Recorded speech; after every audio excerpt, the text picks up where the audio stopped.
پہلی بات تو یہ ہے کہ جسم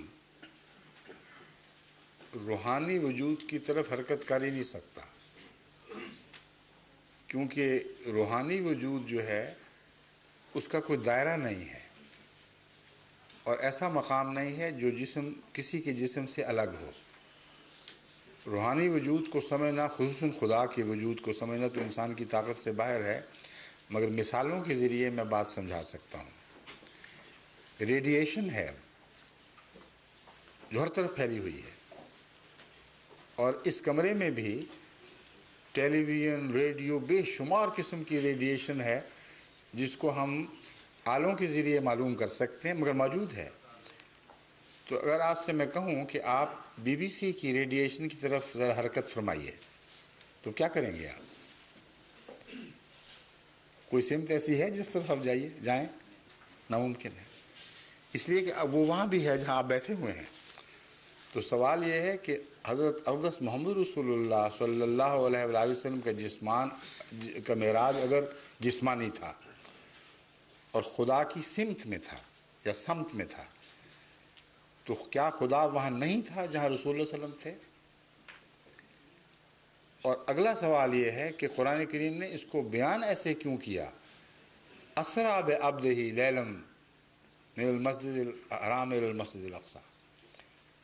خدا تو ساتھ لے کے چلا ہے، اسریٰ بہ کا مطلب ہے اللہ لے کے چلا ہے۔ تو جب اللہ لے کے چلا تو وہاں تھا، تو کسی اور جگہ لے جانے کی کیا ضرورت تھی اگر خود ہی دکھانا تھا اپنے آپ کو؟ کیا رسول اللہ صلی اللہ علیہ وسلم کے قلب مطہر پر خدا ہمیشہ جلوہ گر نہیں رہتا تھا؟ اس لیے یہ جو مادی سوچ کے علماء ہیں، یہ ایسی صدیوں کی پیداوار ہیں جہاں علم محدود تھا اور جہاں تماشا بینی پر زور زیادہ شروع ہو چکا تھا۔ انہوں نے اس کو ایک ایسا معجزہ بنا کے پیش کیا گویا دنیا میں کبھی کسی نے ظاہر نہیں کیا، اس لیے جسمانی ہے، اور جسمانی معجزے میں زیادہ شان سمجھی، جبکہ جسمانی معجزے میں خدا کی بھی حتق ہے اور رسول اللہ صلی اللہ علیہ وسلم کی بھی، کیونکہ وہ کائنات کا کنارہ جس سے پرے یہ کہتے ہیں کہ خدا تھا، اور رسول اللہ صلی اللہ علیہ وسلم اور خدا کے درمیان حد فاصل کے طور پر ایک بیری کا درخت اگا ہوا تھا۔ اب یہ تصور اس دنیا میں زندہ رہ سکتا ہے؟ اور تمسخر کی حد ہے کہ خدا نے وہاں حد فاصل کے نشان بیری اگانی تھی ایک، اور وہ کب سے کیا کر رہی وہاں بیٹھی ہوئی، اور بیری سے آگے آپ نہیں جا سکے جبکہ بیری آپ سے آگے تھی۔ تو گویا بیری خدا کے قریب تر تھی رسول اللہ صلی اللہ علیہ وسلم کے مقابل پر۔ تو اس لیے یہ گستاخی ہے خدا کی بھی اور رسول اللہ صلی اللہ علیہ وسلم کی بھی۔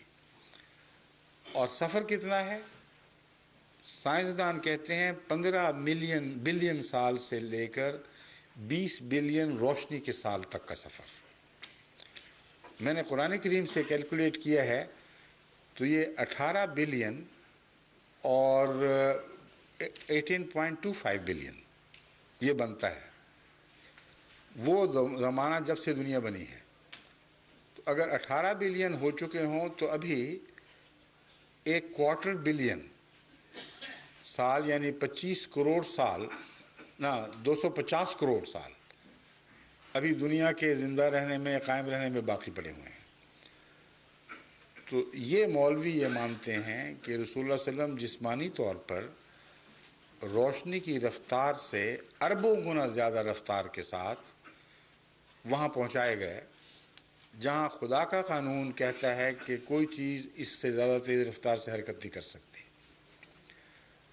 اور پھر واپس بھی آ گئے، اور رستے میں نمازیں بھی پڑھائی ہیں، اور وہ نمازیں کس تیز رفتاری سے پڑھائی گئی ہیں کہ ابھی کنڈی ہل رہی تھی کہ واپس بھی پہنچ گئے۔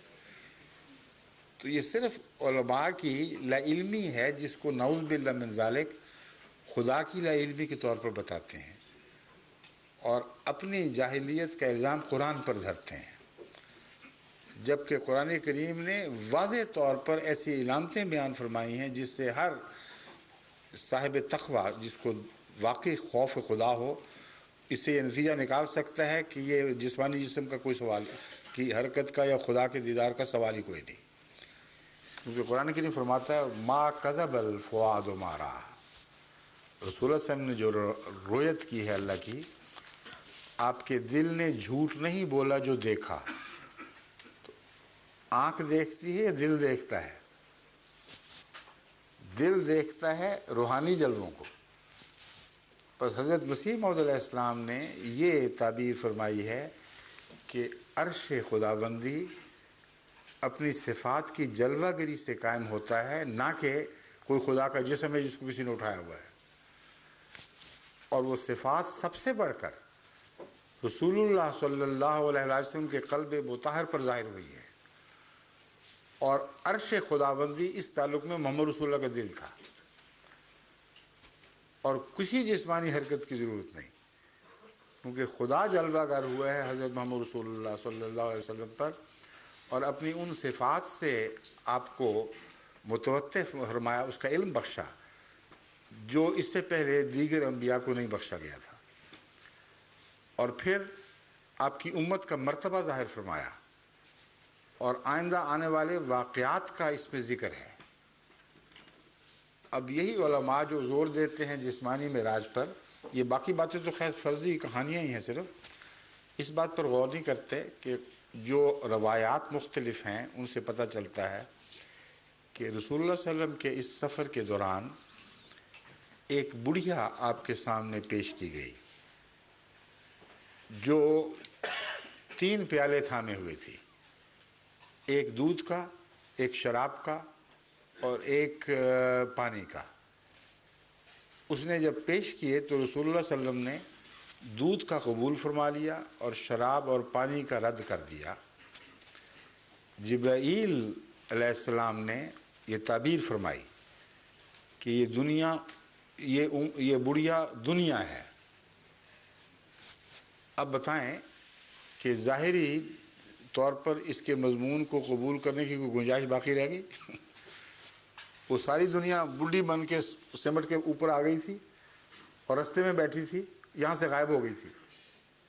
سوائے مولوی کے کسی کا دماغ اس کو تسلیم نہیں کر سکتا. یہ امر واقع ہے.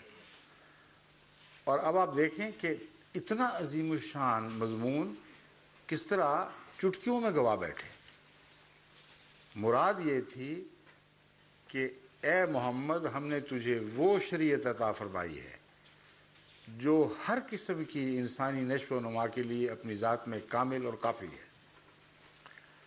کیونکہ پانی زندگی کے لیے ضروری ہے مگر اکیلا کافی نہیں. شراب توانائی بخشتی ہے مگر اپنے جسم کو گھلا کر توانائی لیتی ہے. صرف دودھ ہے جو تمام انسانی ضروریتوں کا خود کے لیے کفیل ہے. تبھی بچہ جو ماں کے پیٹ سے پیدا ہوتا ہے صرف دودھ پر بنا کرتے ہوئے کتنا تر و تازہ، موٹا تازہ اور بھاری بھرکم ہو جاتا ہے. بعض دفعہ اس کی ہڈیاں اس دودھ سے بنتی ہیں، اس کی آنکھیں، اس کا دماغ، اس کی تمام صلاحیتیں، جگر، کوئی حصہ ایسا نہیں جس کے لیے دودھ کامل غذا نہ ہو. تو یہ پیغام تھا. کمال شریعت کا مضمون اتنی عظیم حکمت کے ساتھ بیان فرمایا گیا اور مولویوں نے اس کو تماشا بنا لیا. اس لیے اور بھی بہت سی باتیں ہیں تفصیلی جو بیری کا مضمون ہے. میں نے چونکہ ذکر کیا تھا، میں اس کا مفہوم سمجھا دوں. بیری حد فاصل کے لیے استعمال ہوتی تھی، اب بھی ہوتی ہے. عربوں میں بھی رواج تھا، ہمارے پاکستان ہندوستان میں بھی رواج ہے کہ کھیتوں کے کنارے دوسرے لوگوں کو دخل اندازی سے روکنے کے لیے بیریوں کی باڑ لگائی جاتی ہے. اور چونکہ اس میں کانٹے ہوتے ہیں اور گھنی ہوتی ہے، اس لیے اس سے گزرنا بہت مشکل کام ہے. تو وہ صرف علامت تھی حد فاصل کی کہ یہاں مخلوق کی حد ختم اور خدا کی تنزیہی صفات جن میں کوئی دوسرا شریک نہیں ہو سکتا وہ شروع ہوتی ہیں، اور تو تخلیق کے آخری مرتبے تک پہنچا ہے جس سے آگے مخلوق کو بڑھنے کی صلاحیت ہی نہیں ہے. کتنے عظیم الشان مضامین ہیں جن کو کھیل تماشا بنا لیا گیا.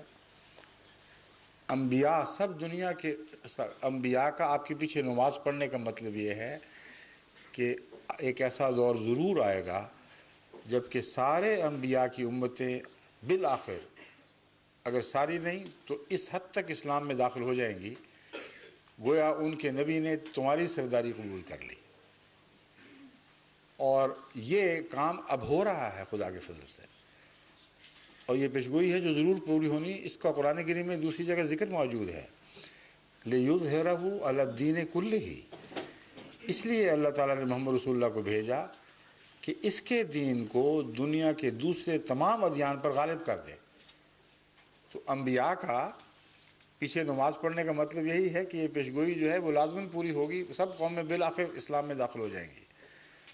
تو یہ مفہوم ہے جو جماعت احمدیہ حضرت مسیح موعود علیہ السلام، جن کو ہم امام مہدی بھی مانتے ہیں، ان کی اللہ تعالیٰ سے ہدایت کے نتیجے میں جو تشریح ہم تک پہنچی ہے وہ یہ ہے۔